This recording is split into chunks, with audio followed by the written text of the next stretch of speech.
Теміртауда Қазақстан халқы ассамблеясының 30 жылдығына, Қазақстан халқының бірлігі күніне және жұмысшы мамандықтарының жылына орай еңбек ардагерлерімен салтанатты кездесу өтті. Іс-шараны ұйымдастырған ішкі саясат бөлімі. Сондай-ақ биылғы жылы жұмысшылар мамандықтары жылы деп мемлекет басшысы айтып кеткен.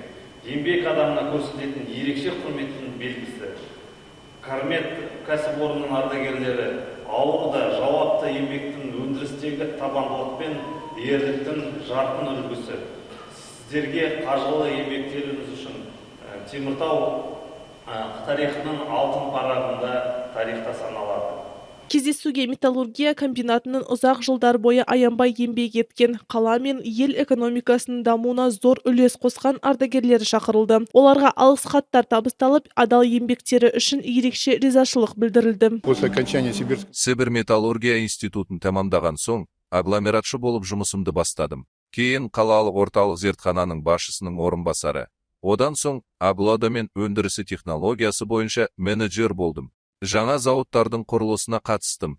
Қазір этномәдени бірлестікте ардагерлер бағытын басқарамын. Міне, металлургия саласында жүргеніме 46 жыл болды.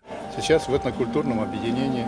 Теміртау еңбекқор әрі көп ұлтты қала. Түрлі этнос өкілдері бейбіт өмір сүріп, туған қаланың дамуына өз үлестерін қосып келеді. Бұл іс-шара бірлік пен татулықтың, өзара сыйластық пен достықтың жарқын көрінісі болды. Тоғжан Сағынбекова, Жахангир Қуанышбаев, Теміртау жаңалықтары.